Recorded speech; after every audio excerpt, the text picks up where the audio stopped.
आज के इस छोटे से परंतु बहुत महत्वपूर्ण कार्यक्रम में मेरे साथ मंच पर उपस्थित दिल्ली के एलजी श्रीमान विनय कुमार सक्सेना जी, बहन बांसुरी स्वराज, सांसद नई दिल्ली, अध्यक्ष एनडीएमसी श्रीमान केशव चंद्रा जी, मेरे मित्र और एनडीएमसी के उपाध्यक्ष श्री कुलजीत चहल जी, और आज इस सुषमा भवन के लोकार्पण में उपस्थित दिल्ली के सभी प्यारे भाइयों बहनों, आप सभी को नमस्कार। कुछ समय पहले बांसुरी जी आयुष्मान भारत के फायदे को लेकर दिल्ली वासियों को वंचित रखा जा रहा है, इसके लिए मुझे मिलने आई थी। और उस वक्त उन्होंने कहा कि एक वर्किंग वुमन के लिए हॉस्टल उनके क्षेत्र में बनने जा रहा है और इसका नाम सुषमा भवन रखा जा रहा है। तब मैंने कहा था, मुझे हॉस्टल का साइज नहीं पूछना है, मगर सुषमा जी के नाम से अगर एक वर्किंग वुमेन का हॉस्टल बन रहा है तो मैं जरूर आऊंगा और आप मुझे आमंत्रित करिए। तो आज ये निमंत्रण मैंने मांग कर लिया हुआ निमंत्रण है कि इसका उद्घाटन मेरे हाथ से हो, ये मेरे लिए आनंद का विषय है, क्योंकि इस भवन में जो करीब 80 बहनें काम करेगी, उनके सुरक्षित रहने की सुविधा एक ऐसी नेत्री के नाम से जुड़ रही है जो भारत भर की महिला शक्ति को जागरूक, संगठित और संघर्षरत रहने की हमेशा के लिए प्रेरणा स्रोत रही। सुषमा जी हम सब भारतीय जनता पार्टी के कार्यकर्ताओं के लिए हमेशा पार्टी की एक बड़ी महान नेता के रूप में चिरस्मरणीय तो रहेगी, मगर भारत के संसदीय राजनीति के इतिहास में सुषमा जी एक ऐसी व्यक्ति है जो एनडीए 1, एनडीए 2 दोनों सरकारों में महत्वपूर्ण विभागों की मंत्री रही, परंतु सुषमा जी को विदेश मंत्री या स्वास्थ्य मंत्री के रूप में इतिहास नहीं जानेगा। सुषमा जी को इस देश का लोकतांत्रिक इतिहास एक संघर्ष करने वाली विपक्ष की नेत्री के रूप में हमेशा याद रखेगा। सुषमा जी ही थी जिन्होंने यूपीए 2 के 12 लाख करोड़ के घपले, घोटाले, भ्रष्टाचार को संसद भवन में तार तार कर एक्सपोज करने का काम किया। विपक्ष का नेता का पद कितना महत्वपूर्ण होता है लोकतंत्र में, इसके जब उदाहरण दिए जाएंगे तब सुषमा जी को जरूर याद करना पड़ेगा। और मैं तो चाहूंगा कि सारे विपक्ष के नेता इनके कामकाज का अध्ययन करें और अपने आप को उस रास्ते पर चलाने का काम करें। सुषमा जी ने इमरजेंसी के बाद से ही भारतीय जनता पार्टी के साथ काम करना शुरू किया। पूरे देश भर में महिला सशक्तिकरण के लिए एक आह्लाद जगाई। भारतीय जनता पार्टी के सिद्धांतों, भारतीय जनता पार्टी की नीतियों को लोकप्रिय करने में उनकी एक बड़ी भूमिका रही। और मोदी जी की सरकार में विदेश मंत्री के नाते जनता की तकलीफों को समझने वाला विदेश मंत्री कैसा हो सकता है, इसका एक उत्कृष्ट और जीवंत उदाहरण भी उन्होंने बनाने का काम किया। आज मुझे बड़ा आनंद है कि बांसुरी सांसद है और उसी के मत क्षेत्र के अंदर सुषमा जी के नाम से ये विमेन हॉस्टल का उद्घाटन हो रहा है। मैं बहन बांसुरी को, एनडीएमए के सभी पदाधिकारियों को और उसमें जो रहकर सुरक्षित रूप से अपने कैरियर को शेप दे पाएगी, वो सभी बहनों को बहुत बहुत बधाई और शुभकामनाएं देना चाहता हूं। एलजी साहब ने बताया कि 500 के आसपास वर्किंग वुमेन के काम करने की सुरक्षित निवास व्यवस्था एनडीएमसी ने की है। यहां पर एक और ब्लॉक बनने वाला है। ये प्रधानमंत्री नरेंद्र मोदी जी के अर्बन डेवलपमेंट के कंसेप्ट को उजागर करने वाला एक कदम है। सबके लिए सुरक्षा, सबके लिए सम्मान, उनके सम्मान की सुरक्षा और सबको समान अवसर उपलब्ध कराना, इसके लिए इस प्रकार के भवनों का बहुत जरूरियात है। तब इसका यहां लोकार्पण हो रहा है, इसका मुझे बहुत बहुत आनंद है। एनडीएमसी दिल्ली के क्षेत्र में ढेर सारे काम हुए हैं। मैं इसको बहुत लंबे सूची को बताना नहीं चाहता, आप सब जानते ही। परंतु आज जब मैं यहां आया हूं तब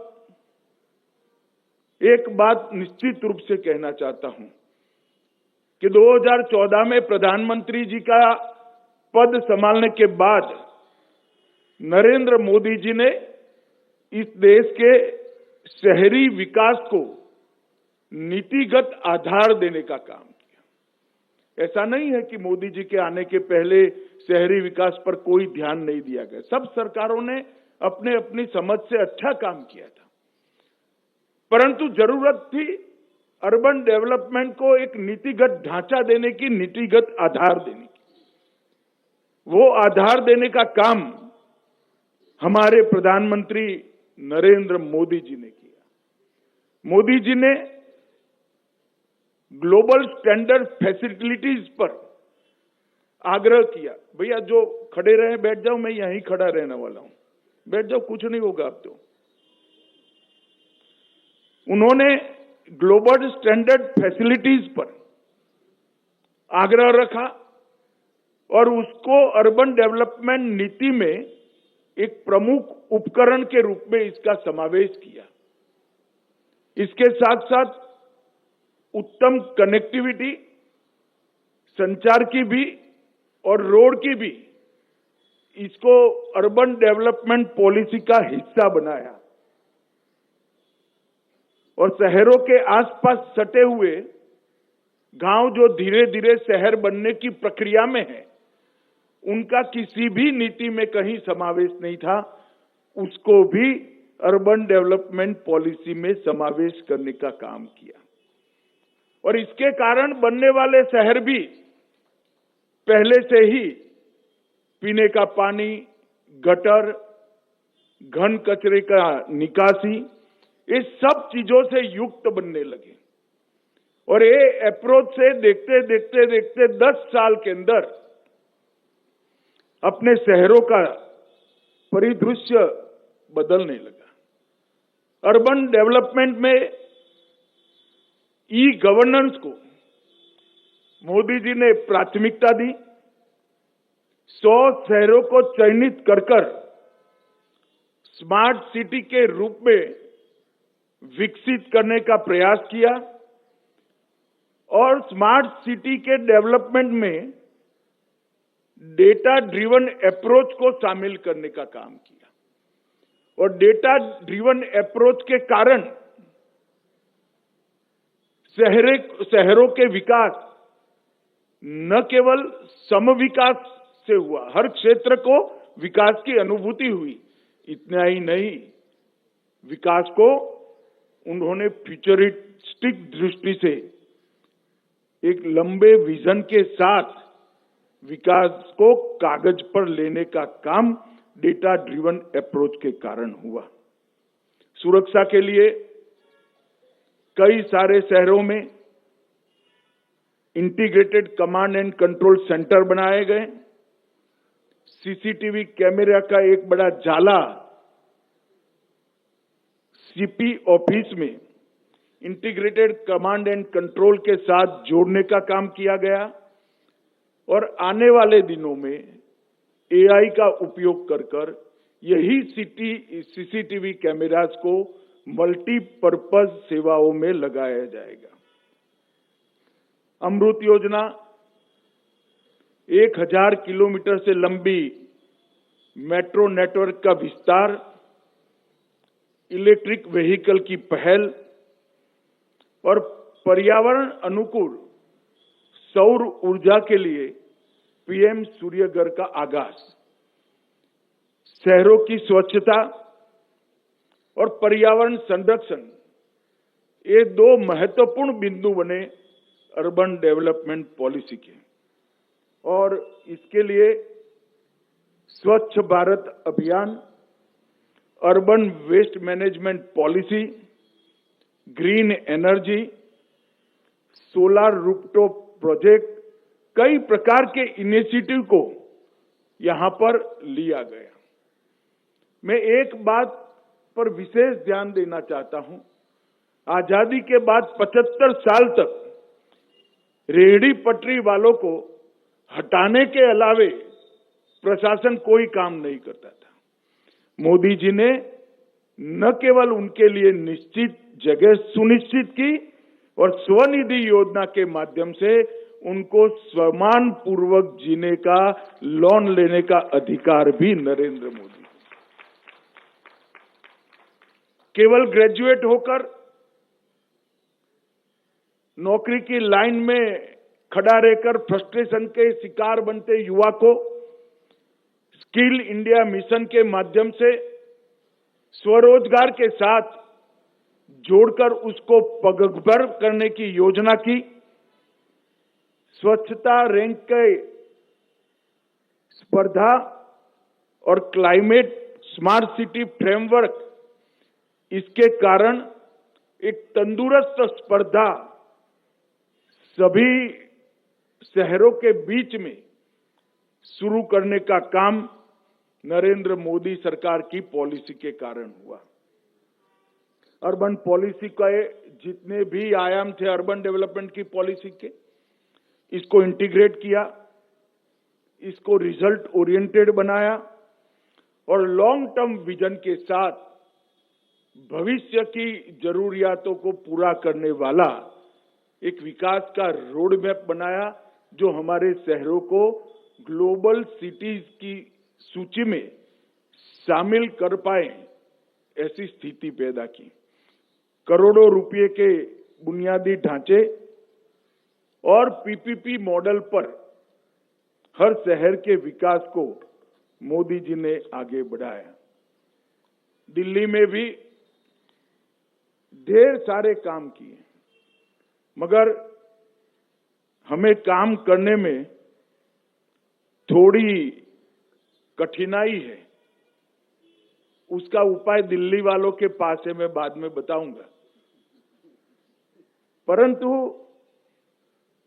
दिल्ली के अंदर ये 10 साल में 68,000 करोड़ के इंफ्रास्ट्रक्चर के काम नरेंद्र मोदी सरकार ने किए। जो लोग हिसाब देना नहीं चाहते और हिसाब मांगने की आदत पड़ी है, उनको मैं कहना चाहता हूं कि मैं आज पाई पाई का हिसाब देकर जाता हूं, मुझे मालूम है मेरा हिसाब किताब अधूरा है, इससे कई गुना ज्यादा काम हुआ है, मगर मुझे अधूरा हिसाब देने में कोई झिझक नहीं है, क्योंकि हमारे अधूरे हिसाब को कई गुना कम भी कर दे तो भी आप उसको परास्त नहीं कर पाएंगे श्रीमान केजरीवाल, इसलिए मैं अधूरा हिसाब भी देना चाहता हूं। हमने 68,000 करोड़ के इंफ्रास्ट्रक्चर के काम दिल्ली के विकास के लिए किए, 41,000 करोड़ रुपया का सड़क बनाया, 15,000 करोड़ के रेलवे के काम किए और 12,000 करोड़ के एयरपोर्ट और इसके आसपास की आनुषंगिक सेवाओं को सुदृढ़ करने के लिए किया। दिल्ली मेरठ एक्सप्रेसवे अब सिर्फ 45 मिनट में आप पहुंच सकते हो, 8,000 करोड़ रुपया खर्च हुआ। दिल्ली मुंबई एक्सप्रेसवे 24 घंटे की यात्रा को 12 घंटे में बदलने के लिए हाई स्पीड कॉरिडोर बनाया जा रहा है। द्वारका एक्सप्रेसवे 7500 करोड़ की लागत से बन रहा है। ईस्टर्न पेरिफेरल एक्सप्रेसवे 11,000 करोड़ की लागत से बन रहा है और 500 दिन में पूरा हुआ। Urban extension road UER2 7,715 crore की लागत से बना है। Pragati Maidan integrated transit corridor 920 crore की लागत से बना। दिल्ली मेरठ RRTS रेल गलियारा 30,000 करोड़ की लागत से बन रहा है। ITPO कॉम्प्लेक्स, जिसको पूरी दुनिया अब भारत मंडपम के नाम से जानती है, वो 7,000 सीट का कन्वेंशन सेंटर और 3,000 सीटिंग कैपेसिटी का एम्फी थिएटर बना। यशोभूमि कन्वेंशन सेंटर 5,400 करोड़ की लागत। द्वारका गोल्फ कोर्स 250 करोड़ की लागत। द्वारका स्पोर्ट्स कॉम्प्लेक्स 92 करोड़ की लागत।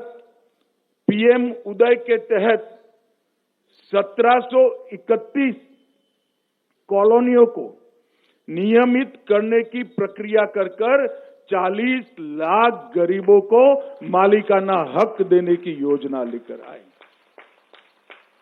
झुग्गी वासियों के लिए फ्लैट, प्रधानमंत्री आवास योजना शहरी में 29,000 मकान बनाए।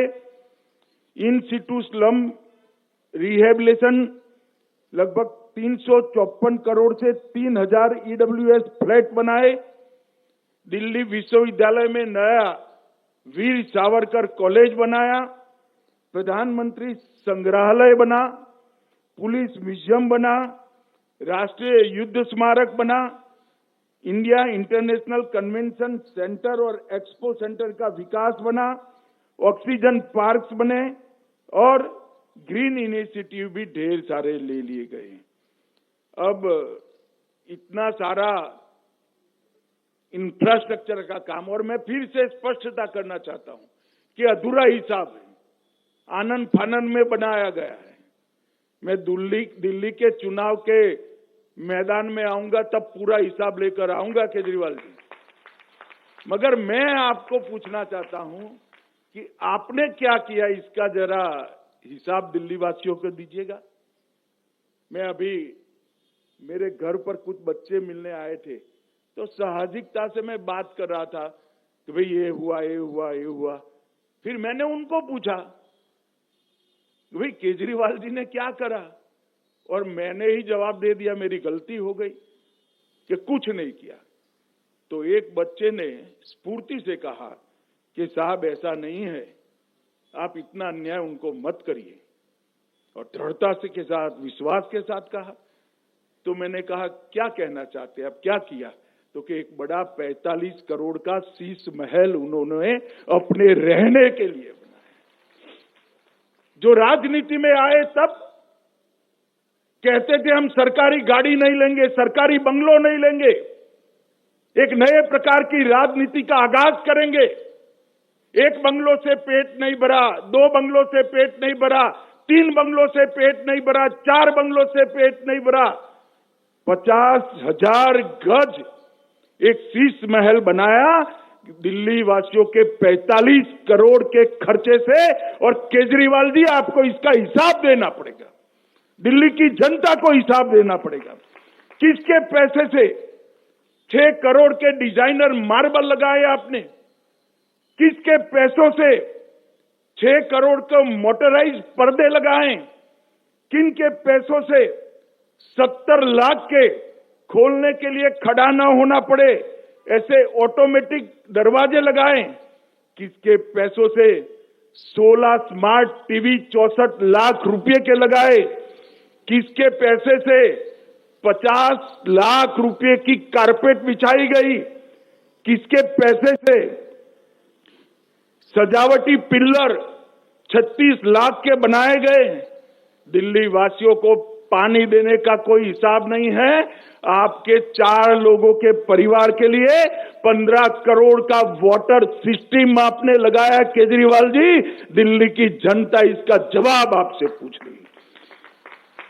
रिक्लाइनर सोफा और ढेर सारी सुविधाएं, इसमें से कुछ चीजें तो ऐसी है जिसका नाम ही मैंने तो पहली बार सुना। भैया, ऐसा भी कहीं हो सकता है? और वो जब मुख्यमंत्री थे तब मैं कहता था उनको, एक बार ट्वीट भी किया था, हर वार्ड से 10 दिल्ली वालों को अपने घर पर चाय पिलाकर शीश महल दर्शन का एक बार कार्यक्रम बनाइए, तो दिल्ली की जनता को मालूम पड़ेगा कि उनका मुख्यमंत्री कितने बड़े भवन में रह रहा है। भाइयों बहनों, दिल्ली के इंफ्रास्ट्रक्चर के लिए जब काम करने का मौका मिला, 10 साल का मौका मिला, और उस वक्त उन्होंने क्या किया? उन्होंने अपना भवन बनाने का काम किया, इंफ्रास्ट्रक्चर की चिंता नहीं की। और ध्यान भटकाने वाले मुद्दों पर आप आगे बढ़ते हो। भाइयों बहनों, ये केजरीवाल जी अन्ना हजारे के भ्रष्टाचार विरोधी आंदोलन की प्रोडक्ट।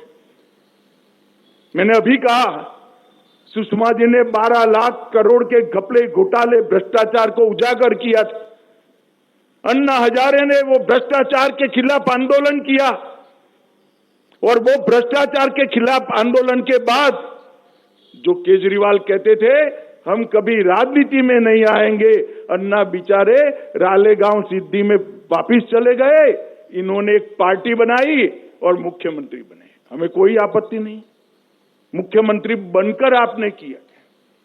शराब का घोटाला किया, मोहल्ला क्लिनिक के नाम पर करप्शन किया, टेस्टिंग के नाम पर दवाओं के नाम पर करप्शन किया, 16 स्ट्रीट का करप्शन किया, सीसीटीवी कैमरा के नाम पर करप्शन किया, बस खरीदने में घोटाला किया, और सबसे बड़ा घोटाला निजी सुविधाओं के लिए शीश महल का करने का काम केजरीवाल जी आपने किया है।